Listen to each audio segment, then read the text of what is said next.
just a few things. When we talk on your slide, when you spoke about equality of opportunity and access, and my point is, well, it's not even a question, it's more a statement, a point.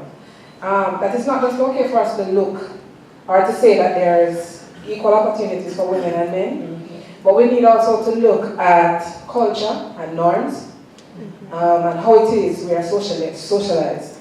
So that access and opportunities needs sensitization work and it needs re-socialization. My reason for saying this is it's most times easier for girls to go into the non-traditional professions than it is for our boys. And again, that has to do with culture. So if we're going to say, if a young man says, boy, I want to be a nurse, let's just use a nurse as an example. Within his home, his mother will ask him some bully questions and maybe start to think as to why you want to do that? Nurse? No. And again, it comes back to culture. And I'm just using that as one example. Another thing, as I sat and I looked at the presentation being done, it reminded me, or I started to think about the fact that many times when we talk about gender-based violence, we focus primarily on our women and our girls. And although it is that we are being impacted and affected, we need to also start to look at our boys and our men and look at them very differently. Because if it is that we start to do work with our boys and our men, then the women will not be violated the way in which we are. So we need to start to, when we're talking about gender, to include men, boys, because if we continue to leave them out when we do our presentation, then we will continue to be violated because they will feel like they're on the sideline.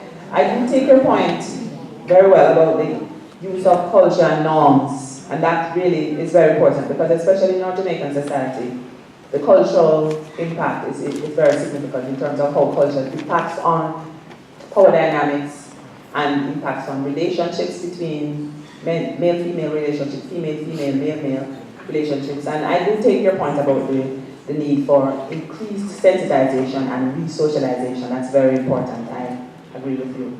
I also want to mention that in terms of looking at boys and men, yes, that is a deficit in the presentation, I do agree. But I think where we have the vision statement, that's perhaps where it is captured, but yes, I do agree, I probably should have made some more. But the thing is, I was doing the policy and the NSAP. So if I were doing a straight gender mainstreaming presentation, for example, where I'm looking at just a situation analysis on violence in general, I would have done, because I do have a lot of stats on that. But I think for this particular one, my focus was on the policy itself and the plan. But yes, I do agree. We also had a male desk in 2009. And that male desk, I think you might know Dawnette, Mr. Williams, Williams was at the desk at that point. And the desk lasted for 4 years actually, 2009 to 2012.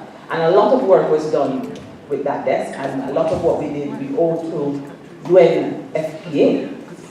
So it's here in this city, and they did a lot with us in terms of, because there was no budget for the desk. And so what we had to do was to do a lot of proposals, and a lot of the work revolved around training, and that was because the men indicated that this is what they needed. So we did research where we spoke to men, we got them in, had consultations with men, and we asked them what it is that they needed and areas that they identified, whether it's a training in hospitality management or it's a training in a skills area, doing some computing, and we did get lots of funding for that, and we do have men at this point who completed their training, have moved on and are employed, and we consider them as success stories. We also had issues relating to men and parenting, where we had men who had issues with parenting their boys and parenting their children in general, and having issues with the mother not related to them because they are no longer having a relationship, and how do they still maintain a relationship with the child or the children in the absence of a relationship with the mother. So yes, we did a lot of work, and at this time the ministers asked us to reintroduce the male desk, this time with under a new name. And so we just did a proposal, and it's going to be considered a ministry paper to be tabled in Parliament to reintroduce the male desk because it's so important.